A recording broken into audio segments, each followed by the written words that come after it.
Hello అండి. నేను మీ doctor Naveen కొక్కిలా మాట్లాడుతున్నాను. మాక్సిలోఫేషియల్ సర్జన్.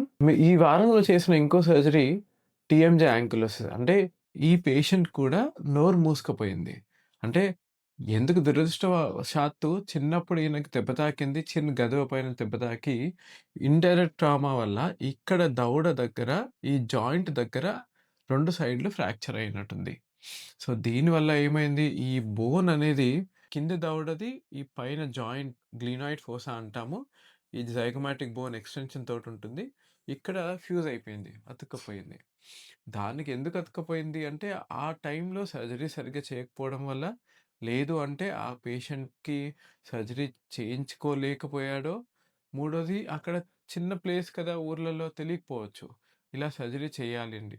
ఆ టైంలో తినడానికి బానే ఉండొచ్చు కానీ, ఎక్స్‌రేస్ తీసుకోలేక, లేపోతే ఇన్వెస్టిగేషన్ సరిగ్గా చేయక, లేక ఈ పేషెంట్ వచ్చేసి 36 సంవత్సరాలున్నాడు.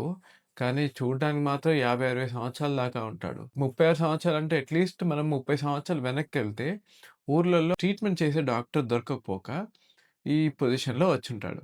కానీ ఈ పేషెంట్ 2 సార్లు బయట సర్జరీ చేయించుకున్నాడు. ఆ సర్జరీ చేసిన తర్వాత కూడా నోరు ఓపెన్ కాలేదు. ఫెయిల్ అయింది.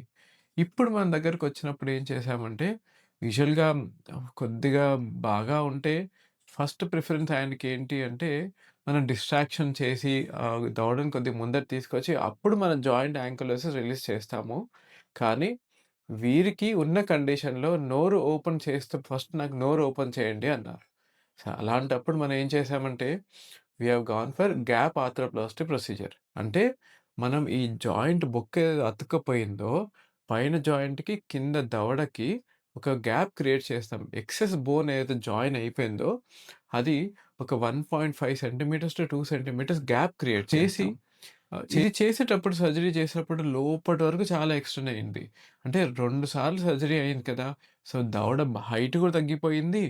ప్లస్ దవడ భాగం అనేది కిందికి జారేసరికి చాలా లోపటికి ఎక్స్‌టెన్షన్ అయిపోయేసరికి it becomes little difficult. So, అందుకే పీస్ మీల్ లాగా అంటే చిన్న చిన్న బొక్కలు కట్ చేసుకుంటూ మొత్తము కట్ చేస్తే we have achieved 1.5 centimetres to almost 2 centimetres of the gap. వచ్చిన తర్వాత మౌత్ ఓపెనింగ్ ఇప్పుడు ఆయనకి 0 మౌత్ ఓపెనింగ్ నుంచి వి హావ్ అచీవ్డ్ 50 మిల్లీమీటర్స్ అంటే 5 సెంటీమీటర్స్ ఆఫ్ మౌత్ ఓపెనింగ్ కంఫర్టబుల్‌గా వచ్చింది. అంటే సర్జరీలో ఫ్రీగా మనకు 5 సెంటీమీటర్స్ వచ్చిందంటే, దాని తర్వాత ఆయన మెయింటైన్ చేస్తే అట్‌లీస్ట్ 3.5-4 సెంటీమీటర్స్ అనేది మెయింటైన్ చేసుకోవచ్చు. నార్మల్‌గా అందరికి ఎంత మౌత్ ఓపెనింగ్ ఉంటుంది అంటే approximately 3-4 centimetres is an ideal mouth opening. అది ఇతను మంచిగా ఫిజియోథెరపీ అంటే పెద్ద ఏం లేదు. చిన్న మెషిన్ ఇస్తాము. హీస్టెస్ జా ఓపెనింగ్ అని. దాంతోటి ఆయన మెల్లమెల్లగా ఎక్సర్సైజ్ చేస్తూ నోరు ఓపెన్ చేసుకోవాలి. అలా చేస్తే మంచిగా గంటకి 10 నిమిషాలు రోజు ఒక 6 నెలల పాటు మంచిగా చేస్తే సర్జరీ అనేది సక్సెస్‌ఫుల్ ఉంటుంది. ఇలాంటి పేషెంట్స్‌కి సర్జరీ ఒక 20% ఉంటుంది. ఆహ్, కానీ మేజర్ థింగ్ ఈజ్ ఫిజియోథెరపీ. మంచిగా నోరు ఓపెన్ చేసి ఎక్సర్సైజ్ చేస్తే యూ కెన్ మెయింటైన్ ఇట్.